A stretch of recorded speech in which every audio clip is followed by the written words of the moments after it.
มังเอาซ้ำทอดอ้าวสูตรที่ทุกคนครับไก่เราต้องวันเอากลิ่นเฉียบปอมระนงแควบ่ปอจุดกลดนะเสี่ยงบุจันกลดนะอันนี้คือต้มแซ่บขาหมูครับเป็นขากินะครับแบบใหญ่ๆเลยครับเนี่ยเรา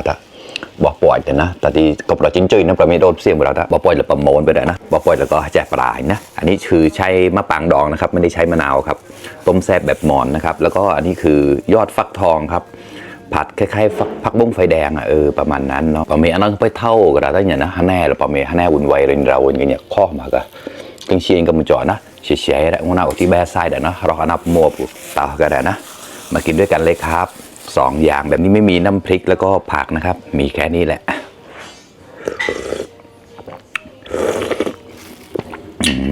เปรี้ยวได้ใจมาก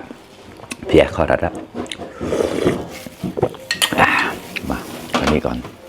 อร่อยเลยนัวกลุ่มกรอบฮันแน่ชิจามแล้วนะข้อมาข้อวุ่นวายนะไม่นานแล้วโอ้ตายจอดกว่าตามมาได้โซนที่ตามมาปะเมกรึบกุยติดเลยการเลือกวิเชียที่ปาเร่มเราได้ยินนะเลยเป็นซอสก็ตั้งตัวหนุกๆแล้วภายเดอร์ไลน์ได้แชร์มาต่อนะฝากกดไลค์กดแชร์ด้วยนะครับเพื่อนๆมาครับชิมนี่ก่อน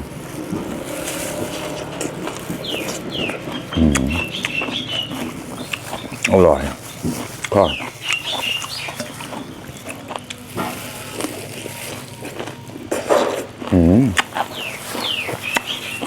ดีเลยอร่อยมากอร่อยกว่าผักบุ้งอีกมาครับขำโตหมอกตุ๊ดตามมาแล้วนะ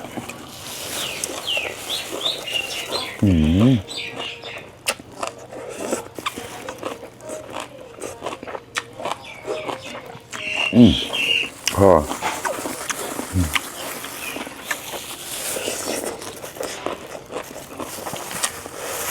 เดี๋ยวก่อนจัดมาให้ดูตัวไรเมื่อกี้เล็บเลยจัดแบงโง่นะมึงงงนะมึงโง่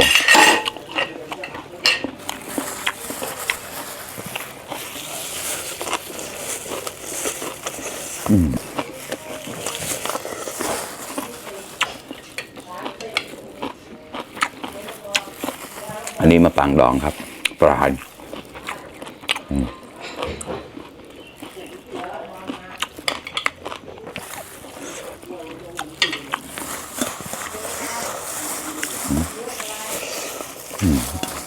ีเลยมา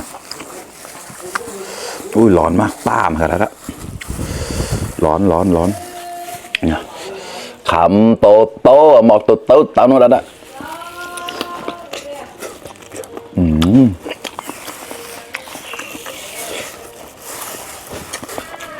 อร่อยเลย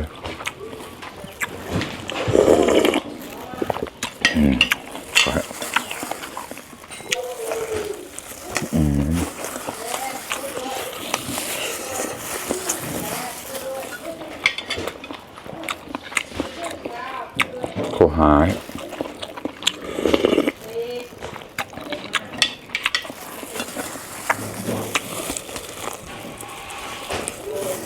ใจเราแต่ให้แนวแล้วนะคากิครับมันต้องแบบนี้แหละ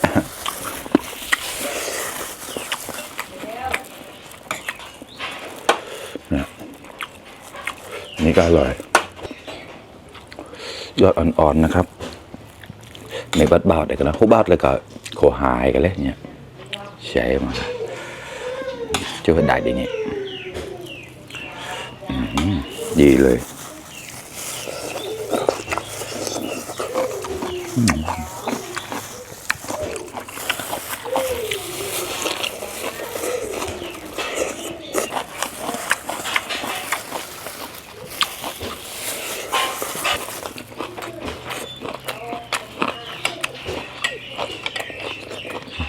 มาลองดู